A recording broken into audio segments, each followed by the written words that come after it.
Welcome, everyone. So I'm Sam Mellick, Vice President of Marketing here at Allocadia, and I want to welcome you to our webinar, Stop Random Acts of Marketing Measurement.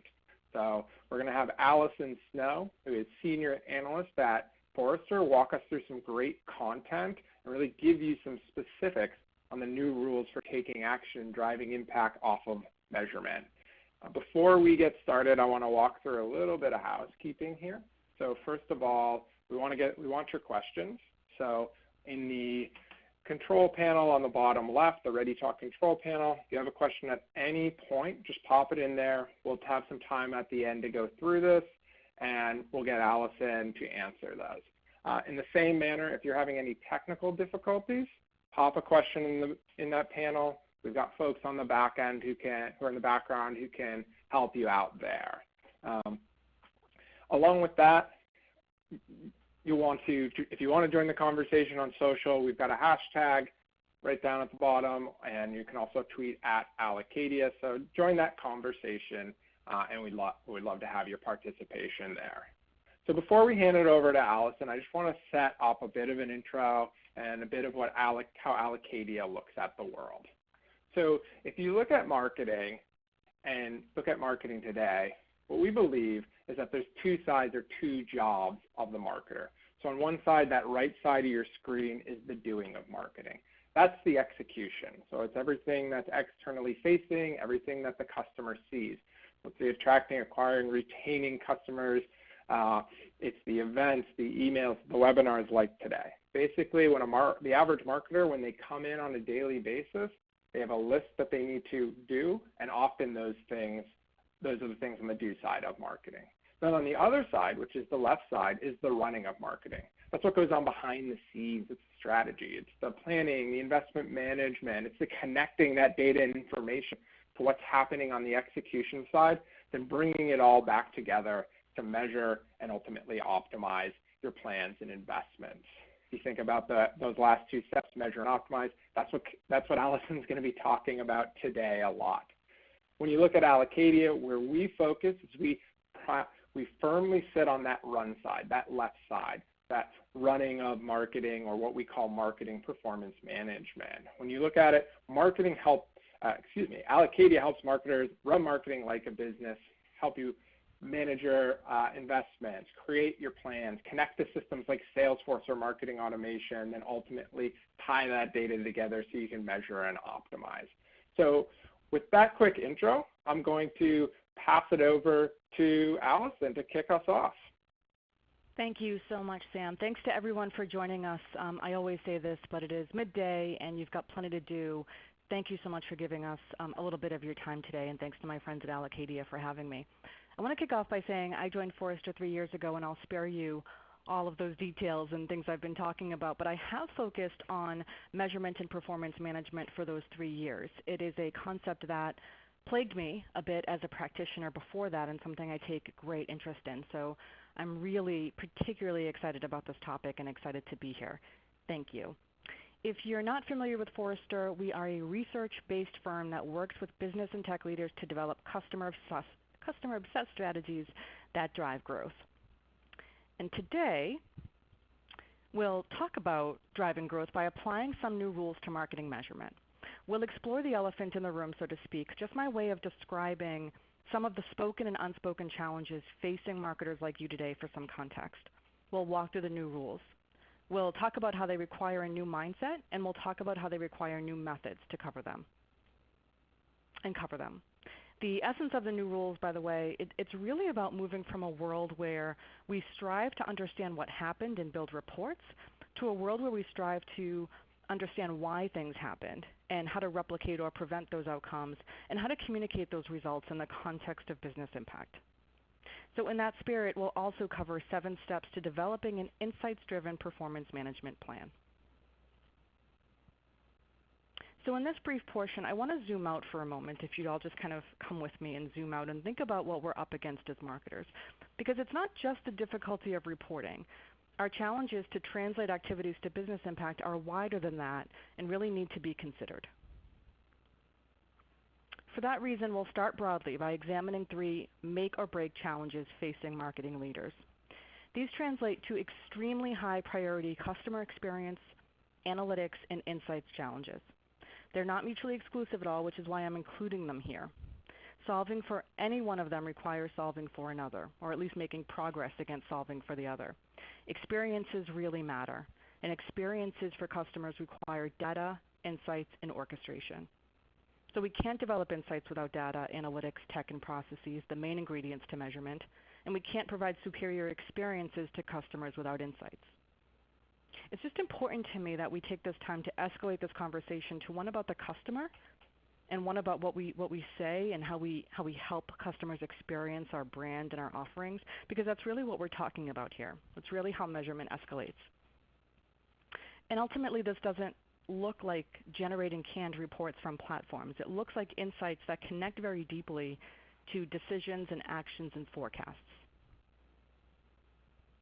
It's unfortunately a fairly open secret that capturing its own value is a big challenge for marketers. Marketing ROI is a true mystery to most stakeholders. That outcome is really tough here, but it's not just that we struggle to demonstrate our value, because at some point that's math. I'm not saying it's more complicated than that. It's not more complicated than that, but at some point it's math. But as a result of this perception, which is really what we're up against, we lose credibility. And in doing so, we lose influence. And we really have to think about that angle, and that's part of the angle that I bring to this dialogue.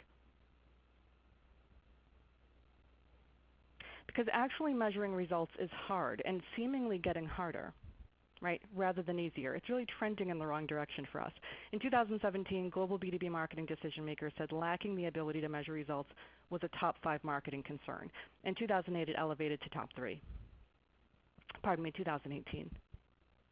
So while we have to address this, we can't just focus on the math portion or attribution or contribution or revenue or formulas. We have to focus on the methods by which we agree to how marketing will provide value to the organization. So this is a bigger conversation than the way we sometimes approach it. It means looking at kind of a puzzle, if you will, like this one, and figuring it out. You can see this isn't just math, but it's business rules that at one layer, kind of under the CMO line, if you will, not to look at the world from a hierarchical point of view, but just to think about what kind of happens there department-wise. We've got lots of access to lots of information, lots of data, lots of metrics that indicate the day-to-day health, tactical health of the business. And our jobs, when it comes to marketing measurement, demonstrating value, is not just to understand those metrics and activity metrics, but translate them in a way that says we understand the goals of the business, we've mapped to the goals of the business, and we've made progress that looks like this. I don't have all the answers for you as far as how to build these business rules and connect one of those green half eggs to the other. What I do know is that each business has to do that, and I'm going to try to express some methods and mindset by which you might do that. But this really is about definitions and collaboration. Part of what we're looking at here is we have a lot more to do than just measure. We own most of the buying cycle now. We're collecting a ton of data. There's an expectation that we'll make sense of it and that we'll manage it and make good decisions with it and drive revenue. Right? Owning a bigger part of the life cycle that we have before, because folks don't want to turn to sales, their journeys are digital, means that it lands on us as marketers. And it gives us, again, more to do and more data with which we do it. So if we step back even further, what are we managing to? And it's a core question we have to answer. And the answer is we're managing to expectations, but expectations from a number of different entities. The first is executives, board members, leadership. This group should be acting collaboratively with marketing, right? And we should be acting collaboratively with them. But instead it often seems like they're grading us, right? That we're getting evaluated or graded rather than getting the support of this team. We have to collaborate and think about sales, so this group should certainly be an easy collaboration, but instead that relationship is often full of strife, a victim of disconnected incentives and much more.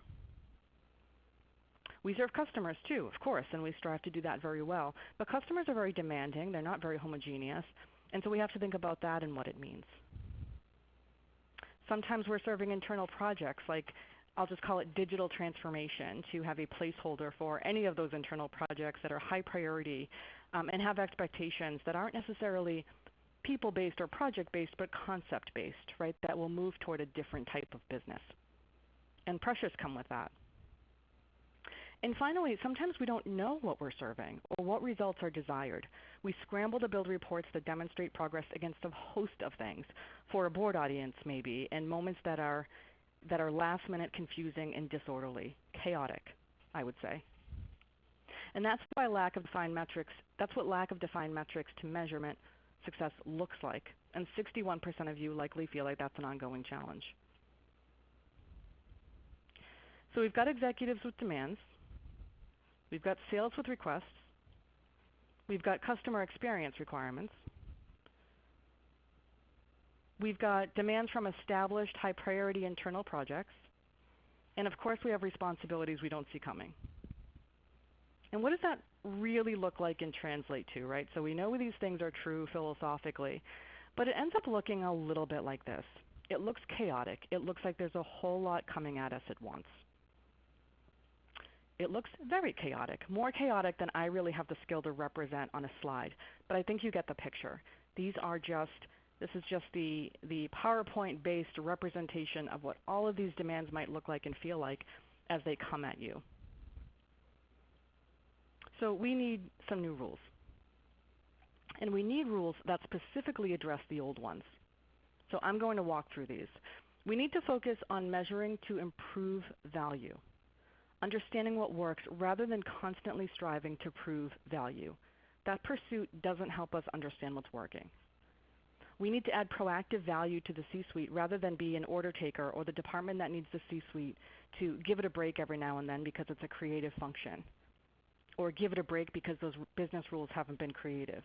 We need partnerships there. We need partnerships with sales, again, not to be an order taker, not to be a request fulfillment center, but as a collaborative partner that's pursuing similar results. We need to share stories when we can to help the business understand the narrative of competitive realities. We need to advocate for customers, and that takes storytelling. And we need to use campaign data to dig into preferences by segment, by buying stage, as granularly as we can, so we can generate more conversions and more revenue. And finally, we need to examine the chaos in our organization. Those slides I just shared that represent the disconnected and voluminous requests we get day to day and try to respond to. That's not always a signal, even though it sometimes feels like a signal of a healthy, busy marketing organization. It's really lots of times a signal that the business lacks priority alignment and jumps from initiative to initiative. Now, these are the new rules I've developed that I'll speak to today. By all means, if you have any questions here, please do put them in the chat so that we can take them at the end of the webinar. So the first piece of all of it is mindset. And key to that mindset is accepting that measurement isn't management. We need to take some control back to really manage. And to do that, we need to agree on some business rules that link marketing activities to revenue. These can be attribution rules, rules that define contribution to revenue, or simply agreed upon metrics that are early indicators of true revenue. Right? We can't keep providing metrics that nobody thinks is associated to revenue. We need to build those connections and get buy-in on those connections.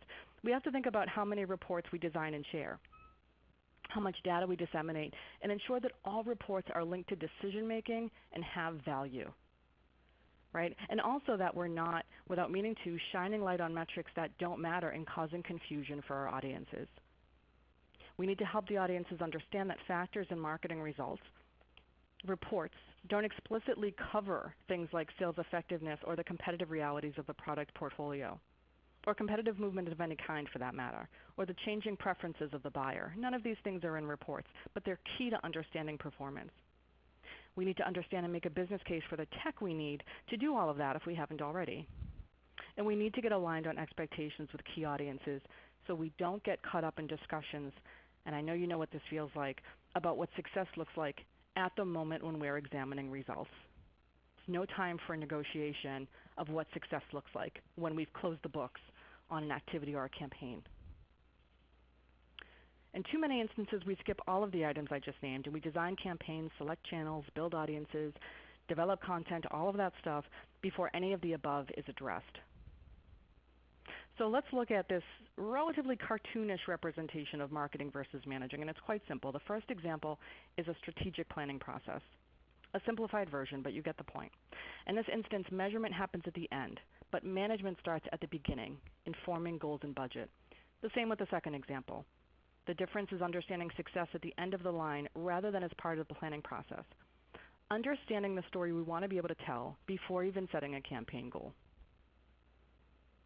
Just an illustrative example here. So, how are we supposed to do that? In part, by starting at the strategy level, of course. This is all about the magic word of alignment, defining the responsibility of marketing with enough granularity that we can effectively prioritize those overwhelming amount of responsibilities that we have. Without alignment, we're building programs with broad goals, and then we're hoping that they hit the mark, even though the definition of success is shifting at every moment. We'll ultimately expose every metric in the hopes that we can balance out stories without having the organization input of that metrics to drive decisions on what metrics we worry about, and without necessarily exposing them and detracting from the broader story.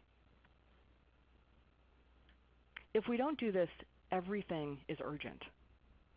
And when everything is urgent, we lose more control.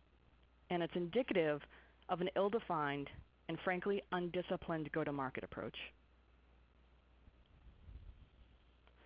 So I'm aware that this is easier said than done, of course, and I put a lot of effort into helping people do this all the time, so I know it's not just a quick conversation with someone in a hallway or slight tweaks to the way that you conduct processes now. It's mindset first, and mindset is, of course, a challenge. But still, let's explore the attributes of measuring versus management a bit more deeply as we think about specific guidelines and methods. So measurement is different than management in 6 dimensions: alignment, behavior, approach to data, timeline, visibility, and ownership.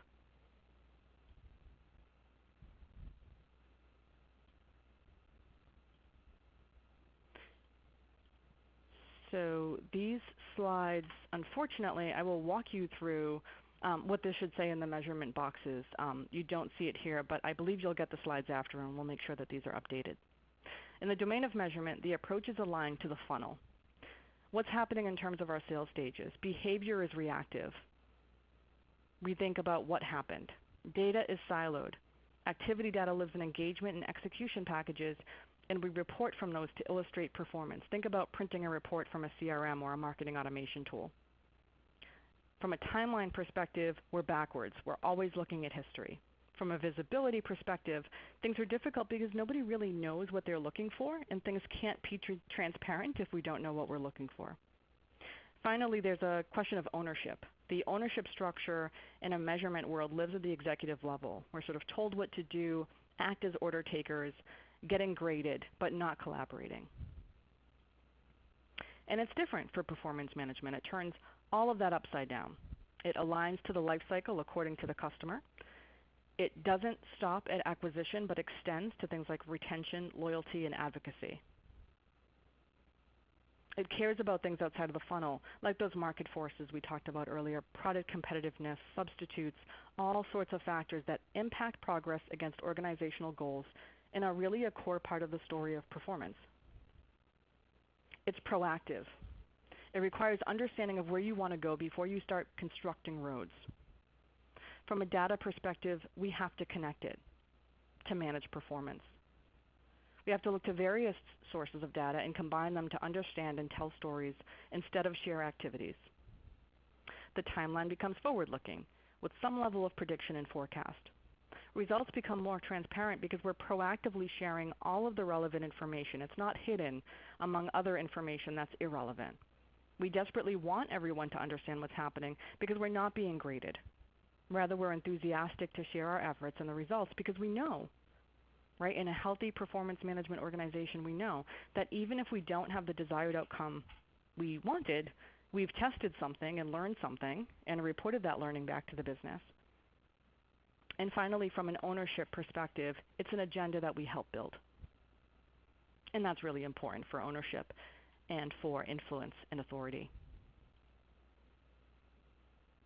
So the methods we have at our disposal to affect all of that change are the marketing performance management levers. These are the areas to examine to move from measurement to management and adopt the new rules. So here we have strategy, technology, funnel metrics, attribution, operations, ownership, and organization, as you can see.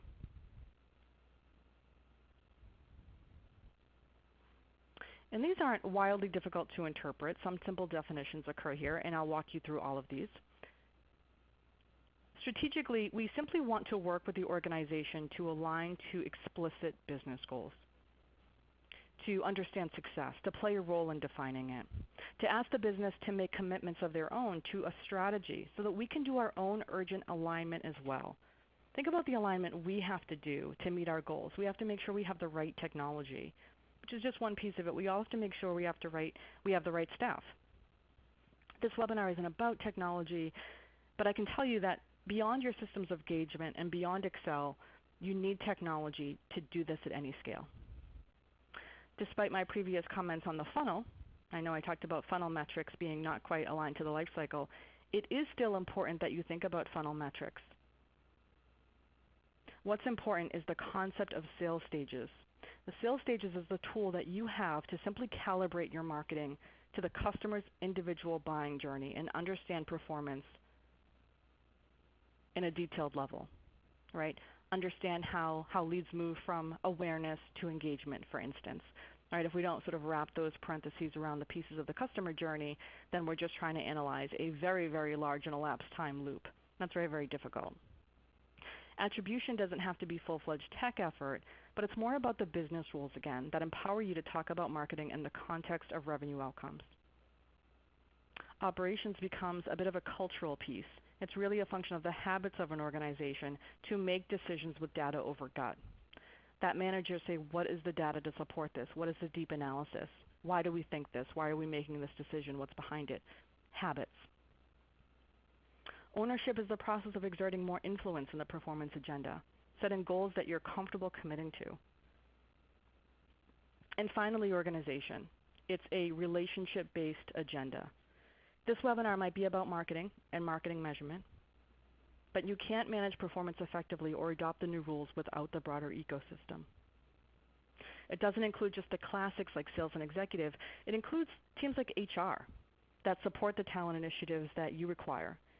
It includes IT, of course, to lend a hand in systems. And even finance becomes a key partner here to help you understand pieces of the puzzle like customer lifetime value.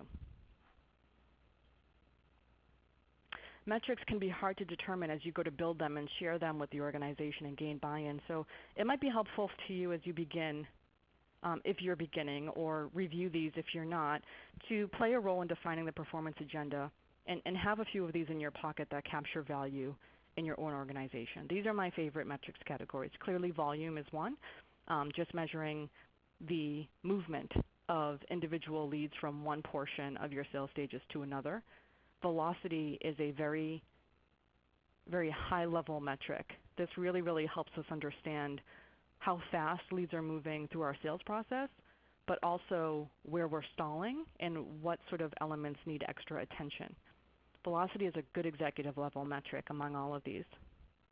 Value, of course, we want to understand things like deal value and how that trickles through the sales stages that lead up to it. Effectiveness and conversion ratios are very important. These can also signify really, really important movement or lack of movement that we know we need to address or encourage. And finally, efficiency, which is really about costs.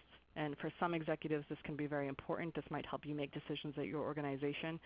In my opinion, this is probably the last one to conquer, but still an important one. So just something to think about if you're looking for metrics to start with.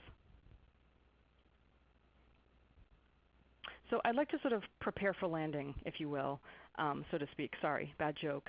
By walking through the 7 steps to developing an insights-driven performance management plan. These are all derived from the new rules, but they bring them to life just a bit. So step 1, don't ignore past projects. I'm willing to bet that we all have legacy battles to fight. I know that I did. Marketing hasn't always been closely associated with revenue outcomes in some organizations. Or you might remember that your team launched a measurement program that didn't quite get off the ground and everybody remembers it. As you seek to change and adopt some of the new rules, just don't try to sweep these under the rug. Be honest about your challenges, face them, name them, and talk about what you've done to be better equipped to meet them. If you haven't done anything to be better equipped to meet them, do that first. If you've got internal detractors, seek to truly understand their objections and transform them into allies. But just try not to fight the battles you already know about, or don't kick them down the road. It's important to just face it now. Escalate the role of data. Data and data management are just a perennial problem for B2B marketers. We could certainly do a webinar on that separately. It's considered a weakness by most marketers. This is a complete known. It's a problem we have a responsibility to face. You need a data management plan. But I just want to emphasize here that starts by escalating the role of data. And I'd focus on the cultural change that requires, which means that we need to help people understand that analysis and measurement depends on the accuracy and completeness of data. I wish it was easier. I wish it was about partnering with a data source or a data firm to build your database up, but it isn't. It's really a cultural change in addition to that. This is simply a takeaway slide as you think about the data types that might matter to you and how they're typically applied. We won't walk through this. This slide is really about deploying analytics across the customer lifecycle. The detail is really kind of in this slide. So this slide captures what that means a bit better. Your organizational goals will be specific. They might be targeted at specific regions, at different product lines, or any other element, even other pieces of the business. It will be more granular anyway than just make more money. But within all of those elements, effective measurement enables revenue optimized action against accounts that are in discovery mode all the way to activating advocates. So consider the role of measurement in understanding the effectiveness awareness activities like advertising, blogging, and content syndication. The role of measurement in understanding what content is effective and what sales stage against which segment of customers, and the outcomes that enables when those insights are applied moving forward. Consider predictive analytics, a forecasting method built upon historical results and really just powered by the accuracy therein. This extends across the life cycle to product usage, customer engagement, support, cross-sell, upsell, retention, and of course advocacy. Step 4 is to focus on metrics that matter. We talked about those metrics categories that I think matter, but there's more. But it all goes right back to strategy. And the important thing is not so much that we name all of the metrics in the world and we hit upon all of them, but that we build consensus on high priorities. And that takes negotiation, organization, and support, and we need to continuously link it to business impact. So I wish this was one and done, but it's very continuous. I often use the phrase explicit path to revenue. It's just how I describe the firm's specific plan to make money, and it helps serve as a guiding principle for strategic discussions that define metrics that matter. Step 5 is to structure the team you need. If the team that you have doesn't change based on shifting priorities, it's very possible that you're trying too hard to leverage existing talents for tasks that just don't match that talent. And replacing talent and upgrading talent is a very difficult thing, but it's a very big obstacle if you don't do it. And this links directly to strategy. This is why it's so important. Without that North Star, it's impossible to build a team that might get you there. I would say as just a few hints for the kind of team you need for performance management over measurement, not only data and analytics competency, which is clearly needed, but also deep domain knowledge. Right? Someone who can understand what happened in context, and skills in storytelling and persuasion. I can't emphasize that enough because sometimes knowing something doesn't matter. Right? We all sort of know things about the business, but our job is to convince decision makers that it's imperative to act on that knowledge. That's a whole different skill set. It's a good example here of the separation of analysis and translation. The director of strategy at Domo itself talks about the difference and where he sees internal challenges in his client base. Think a lot about the bridge that he's talking about here because based on my experience, it's likely that most of you haven't built it. He says, Domo brings data, facts, and measurement to our stakeholders, but what's missing is the bridge from the data to the emotional engagement that actually drives decisions. It's a really, really important piece. It's one of my favorite quotes. Step 6 is to build your internal network. Again, ecosystem. We need to look to it for ongoing support. We need partners with influence whose support counts. We want a link based on common goals. If they're not there, make them. Like any good relationship, transparency is a positive factor. Building and cultivating internal relationships and people that have our back when we're trying to build buy-in for a program. Speaking of the internal network, this is one more quote from the CEO of Allant, and it brings this to life. He cleverly recognizes the interdependency of the CMO and the CIO and plays a very active role in making sure it's cultivated. He says the CMO must drive revenue while justifying marketing spend, and the CIO must drive cost-effective leadership. Imagine not recognizing this connection. Imagine just seeing these two departments as complete silos, and yet it is so under-recognized in so many firms. And the power here, the advantage that they've discovered, is relationship-based, right? No one's spending more money to cultivate this relationship, but recognizing it as a dependency is a competitive advantage. Finally, step 7, last one, focus on a small win. As you make your way across the spectrum from measurement to performance management, you'll benefit from planning for and achieving smallish wins. But not only that, then shouting it from the rooftops. Do it in collaboration with the partners you've cultivated. Do it at every opportunity. Do it with data, unassailable data. But demonstrate the benefits of performance management every step of the way. Because again, a lot of this is about gaining credibility and trust and influence. And that's the road to do it. So with that, I will conclude my formal remarks and hand it back over to Sam. Thank you so much. Awesome. Thanks, Al. Oh, I interrupted you just as you were closing off. My apologies. But thanks for that content. A lot of great stuff in there. I want to get to some questions, and I have a few. But first, just want to dig in a bit more on where Allocadia fits in here. So I talked about our view of the world at the start of the webinar. So if you think about the running of marketing versus the doing of marketing, now I want to get really specific on how Allocadia can help you, almost use cases.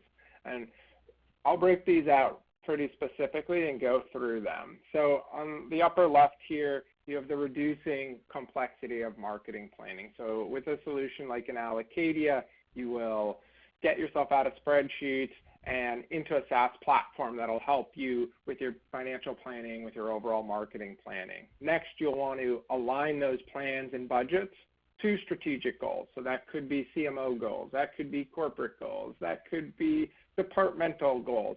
But the point here, and it kind of ties back to what Allison was talking about, you want the measurements and what you're acting on to matter to what the business is doing.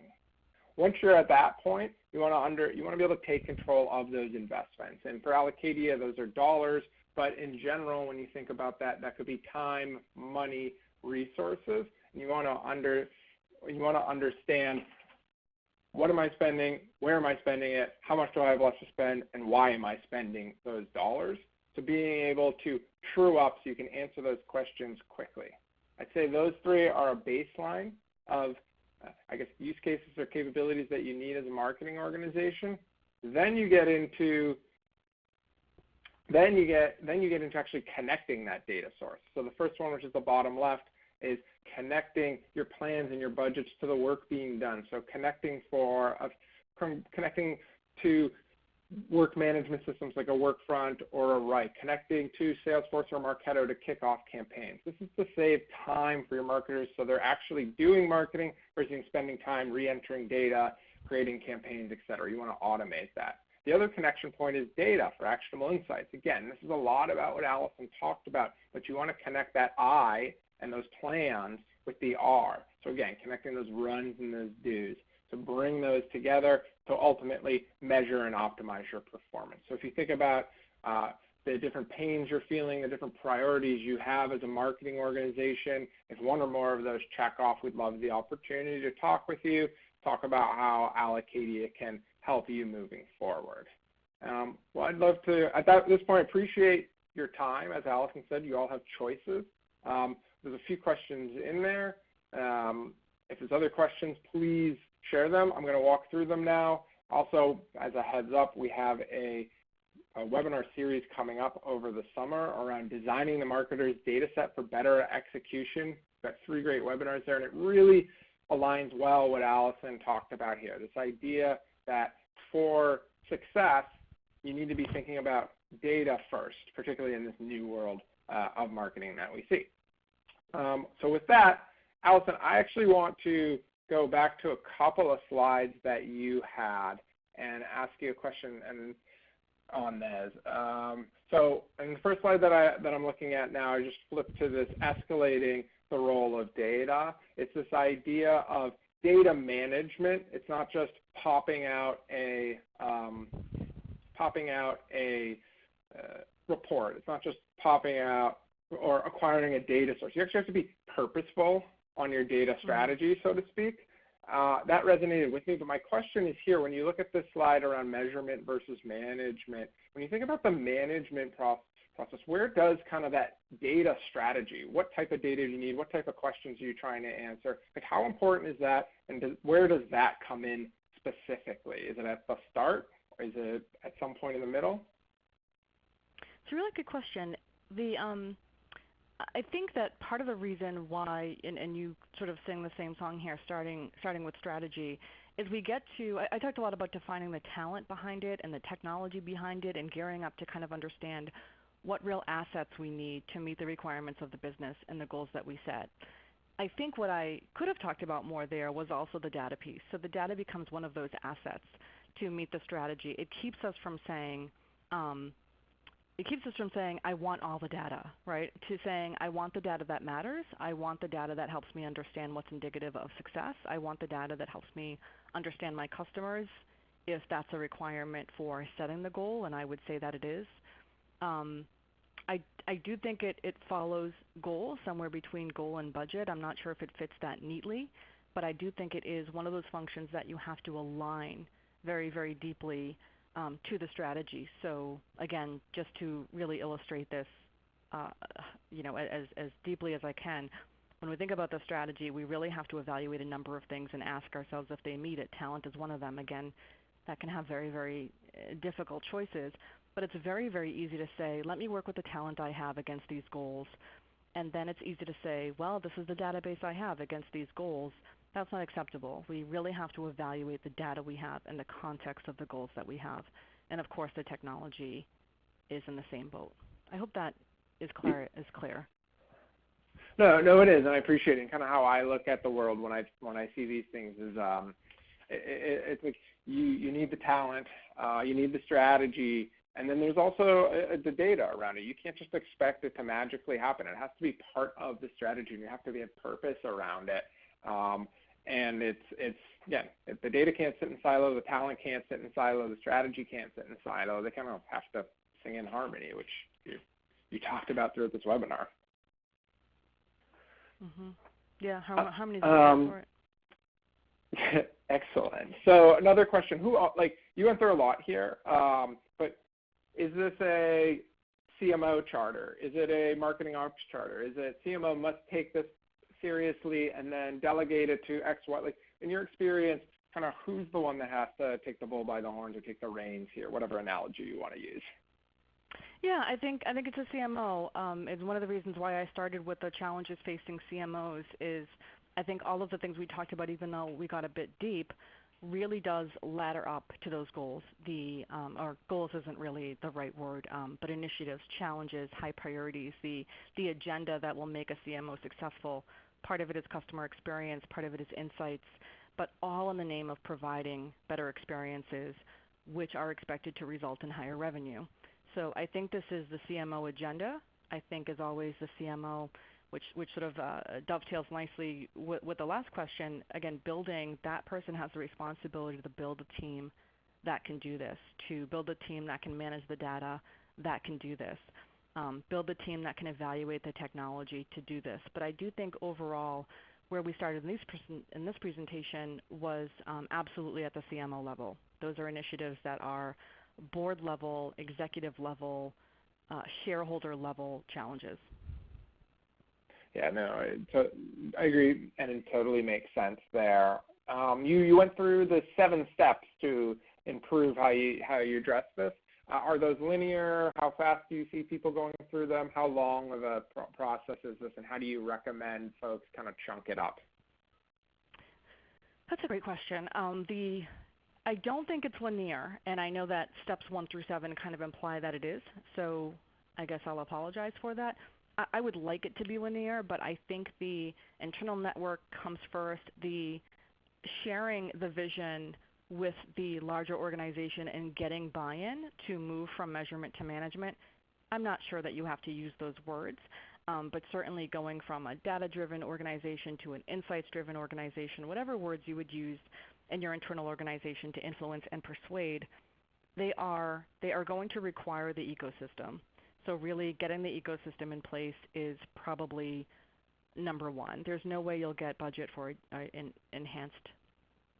some enhanced roles on the staff or some tech to help you do this, or even kind of the room to change what your existing reports might look like in the slightest if you don't have some of that buy-in. As far as velocity through the 7 steps, there's simply no template. One of the reasons I put first in the order is face your organization's past and present, as that's generally the first obstacle. Going to the organization to look for some support, to express the idea, to say, we're interested in changing things and here's what it might look like, is often met first with, didn't we try that? Didn't that look like, Project Orion that we did in 2017 or whatever have you? It's a really, really big factor. So the first thing we have to do is kind of put together that story of why it's not the same thing. But it's not just a story. It really can't be the same thing to really, again, influence and persuade. So I think there's no project plan to copy. People get stuck on any number of those steps. But the 2 steps that will get you through any of those steps is the piece about the internal ecosystem and the piece about the small wins. We have to demonstrate that it's valuable along the way, not just at the end. I love that, and I think one of the things that I see from either customers or folks that I've worked with, whether it be at Allocadia or previously, is that if you don't build that ecosystem as you call it, and you don't put together a thoughtful path forward, you might go invest in team or technology or whatever it might be. It doesn't succeed, and not only does the project not succeed, it pushes you back another, call it 12 to 18 months, because you don't necessarily have the right, you haven't earned the right to take that project on, and people are hesitant. I mean, do you see that as well? That it's like it's not even just a false start; it's a, it delays you significantly. It's a leapfrog. Yeah. See it all the time. I think, very broadly speaking, one thing I see more often than I like is turning to technology to solve what are ultimately cultural, process, people issues. So again, I sort of mentioned somewhere in this presentation, at some point this is math, but that is just the last step, right? Building an attribution, putting in an attribution program software. I'm not saying it's easy. I'm not the person that connects all those systems and dots the I's and crosses the T's, but it's a manageable piece, and it's politics free and negotiation free. It's something you do. The piece that defines those business rules, the piece that says we're going to claim contribution or revenue based on these definitions, and we're going to have a tool to do it. That's the hard piece. Change management is the hard piece, saying we do have deeper insights. We do know that our target market has shifted, or our competitor has made a move that requires us to respond, or we have a real sales effectiveness issue. We have folks who are not compliant with the SLA, and evidence that hurts revenue, that deals that might have closed didn't close because of it. We need to explore these things, and sometimes that goes nowhere if you don't have the credibility to say, hey, I'm pointing at a problem and I need somebody to solve it, and it's outside of my technical jurisdiction. Yeah, no, and I agree. Coming from a seat that is a technology vendor, like I always say that the technology is a change enabler, and it's a change enabler for people change, it's a change enabler for data change, it's a change enabler for process change. But you don't buy the technology to be a magic wand. That's when they fail. That's when it fails, bar none. Agreed. So I think we got time for one more. We just talked about change management. So when you think about that and making that shift from the measuring to actually managing, and I think of it less about, like, I like the ecosystem. I think about it more for this question, like the marketing team as a whole. Where do you see the most successful of your customers starting? Is it with the people skills? Is it with doing a process audit? Is it a data audit? Like where would you say, if I were to say, this is a mess for me, I've got a global organization, what is step one for me to start this change process within my team? You asked me before who really owns this, and I said it was a CMO. And I think this all starts with the CMO role or roles like it, where the CMO asks herself or himself, how do I know if I'm successful next year? How do I go to, right, we all should know this in our individual roles. How do I sit down a year from now and say, my performance was exceptional and I want to be rewarded for it, right? What's the story behind that? I think to me, that it's a signal of a healthy, aligned organization if a CMO can speak to that. So there's one element in this presentation, a slide about 61% of B2B marketers just not knowing the metrics that make them successful, so just sort of flying blindly. So I really think, and I know the word alignment has kind of been overplayed these days, and I'm concerned about it, but unfortunately it is still the word, the alignment of, again, those explicit paths to revenue. What are we out to do? What story do we need to tell a year from now? And that being so critical, solving that problem and getting the organization to, the hard part here is that to say yes to a number of initiatives that you want to make very solid, very measurable, very extensive progress against, you have to say no to some other things. And saying no is really, really hard.